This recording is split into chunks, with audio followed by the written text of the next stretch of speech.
I think it's in my best interest to distance myself from the Idaho4 case and kind of just take a step back and just stop talking about it for a while. I am indeed just fucking with you.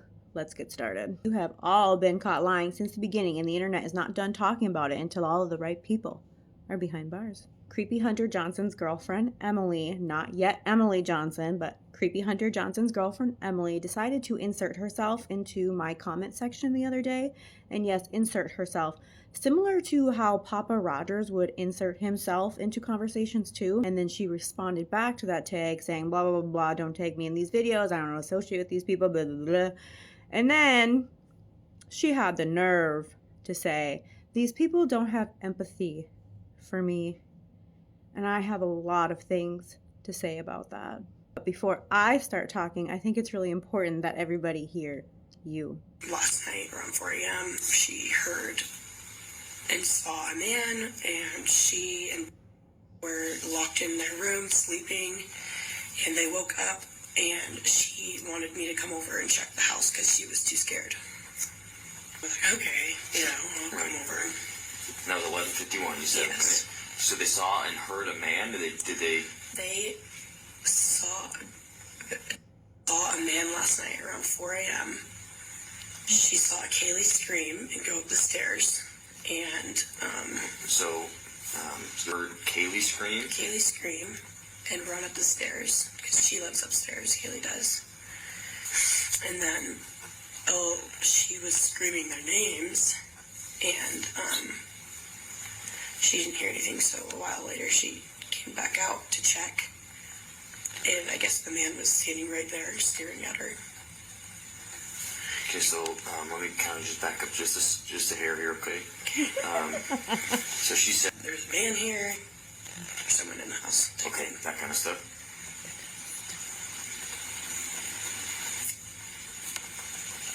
And this is all right around 4 a.m. Yeah.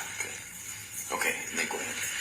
And she opened the door a while later to check, and I guess the man was staring at her, and she didn't know what to do, and the man didn't do anything to her, and so she went back into the room, and she heard the side back door close, so she thought that they were gone, so they went to sleep.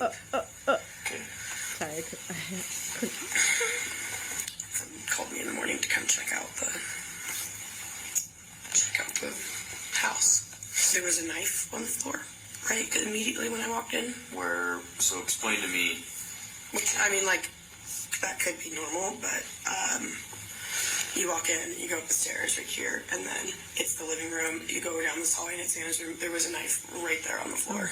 Now it's already changed. In front of, just at the top of the stairs. Top of the stairs. Now we're back to the top of the stairs. Which, I don't know why there would be. Me either, girl. What kind of knife, do you remember? Like a steak knife. Let's talk about empathy. Emily, if you could please put me on speakerphone. I know Creepy Hunter Johnson likes that kind of thing. Remind yourselves that she chose the word empathy, which is really interesting because they use the same word empathy in all the docus you can go watch and when people lack empathy, that's a huge indicator of being a serial unaliver. So, ladies and gentlemen, if you haven't heard it before, that is Creepy Hunter Johnson's girlfriend, Emily, the same day, let's say, 10, 15 minutes after they had to leave King Road. This is her in her interrogation video. Best parts of that interrogation video is Officer Payne says to Emily, if you need a tissue, they're right here. Y'all, she ain't never need a tissue, and she has the fucking nerve to talk about empathy? That's, 20 minutes after she just saw her fucking best friend on the fucking floor? 50 fucking stab wounds, her head, her entire body, her fucking kneecap. The nerve to talk about fucking empathy. 5 of you confirmed that she was not breathing, and not one of you told that 911 operator what the fuck you saw. Creepy Hunter Johnson is the hero because he spared everyone's feelings. We all know that's not true now. All of you fucking saw that, and none of you have fucking feelings. Nobody's crying. Again, Officer Payne, do you need a tissue? Not once. Do you need a bottle of water for that dry mouth? Now, I've said it before in some of my other videos. These young adults have many talents. They can't hear, they can't see, they suddenly can't remember anything other than 4 a.m., Jack, Showalter can drive 5 hours intoxicated to his family's cabin, but there's still blood inside his apartment. But it's not about you right now. I just wanted you guys to know that I am also a woman of many talents, such as I have played sports for maybe a decade. I have 3 years of journalism with me that I take pride in. I spent many days and hours editing a lot of other people's papers. I was enrolled for the criminal justice program. I decided last minute to go down a different career path. I have about 20 years of customer service, including, and this is my favorite part, again on speakerphone for Creepy Hunter Johnson. I know he likes the speakerphone, but proudly I am a former dispatcher. So I may or may not know a thing or two about words and what words are used or not used for certain people to show up. In this same video, I said 5 of you, yes, 5 of you young fucking adults didn't tell that 911 operator. Surely you guys can see and you guys can smell. So in my opinion, Creepy Hunter Johnson and Creepy Emily, not Johnson just yet, in my opinion, you guys didn't tell that 911 operator that she was stabbed 50 fucking times, or even just once, maybe just some blood on the ground. Anything other than she was drunk and passed out would have been better. In my opinion, that's because you guys knew the right people would have shown up first, but the right people didn't show up first. We got Officer Fuckface 1, Officer Fuckface 2, Officer Fuckface, who walks over all the footprints after Dylan just stated she thought she heard him go out the sliding door, and then he's gonna walk all over him. Okay. If any of those young adults told that 911 operator any details of what actually happened, the right people would have been called first. That entire block, street would have been insane. The amount of people, personnel, emergency services that would have showed up. But all 5 of those young adults, in my opinion, made sure that didn't fucking happen. This is exactly what happened, in my opinion, that night in the King Roadhouse. Goofy ass Brian Kohberger pulls up to the King Roadhouse. He goes in through the sliding door. He says, "Hello, Dylan." He goes up and down the steps a couple times. We're not entirely sure. He has enough time for 100+ stab wounds, including experimental stab wounds. After he's done with all 100+ stab wounds, Brian Kohberger is so nice. He cleans up. Blood over here, blood over there. He cleans the railing over here. He cleans over here. He mops over here. He has stuff on his...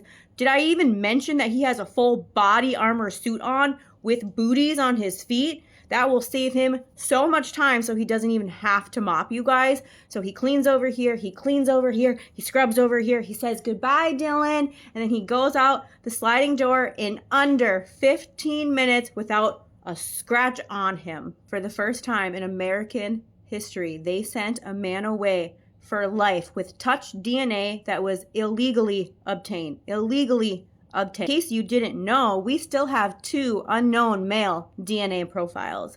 Meanwhile, there was DNA under all 4 of the victims' fingernails that did not match Brian. There was a glove found outside the home that did not match Brian. They were so nice and removed the drain from Brian Kohberger's apartment to check for evidence, but they did not remove any of the drains from the King Roadhouse, which is so weird because they said a cleanup was done. That had to have been done. I'm pretty sure there's an officer on camera, body camera footage that says something about blood in the sink.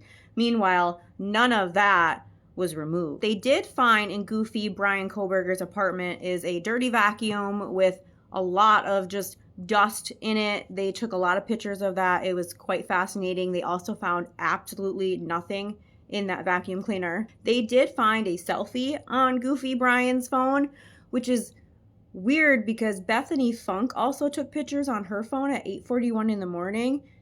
And I'm just curious, we don't get to see those photos. The same Bethany that has exculpatory evidence that could prove Brian's innocence?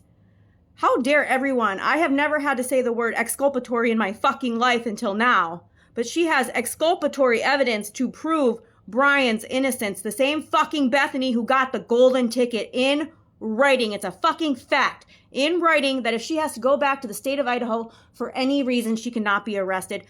Hey girl, hey, what do we need that for? In my opinion, that evidence that she has that could prove his innocence, again, in my opinion, has something to do with the fact she wasn't even there. Maybe she didn't make that 911 call. Maybe someone has her phone. Maybe that wasn't her voice. I don't know about that voice, if that was hers or not, again, in my opinion. But again, the woman who holds the golden ticket that she can't be arrested in that state is the same one that can prove Brian's innocence. Hunter, am I on fucking speakerphone? I know you like that. Can you hear me? I've said it before in a few of my other videos. I'm not sure why these young adults are so concerned or worried about what's on TikTok when they should be concerned and worried about being that first one to pick up that fucking phone and getting a deal, because surely not everybody can get that golden ticket like Bethany. Meeny, miny, mo, catch a lying, sketchy blondie by her toes. If she hollers, we'll spare her death row. It was not a quiet night in Moscow. In fact, it was the exact fucking opposite. It was loud, it was active, and the internet is this fucking close to figuring out who Dylan Mortensen added to her phone at 3:51 in the morning, and what kind of exculpatory evidence does Bethany have that could prove Brian's innocence.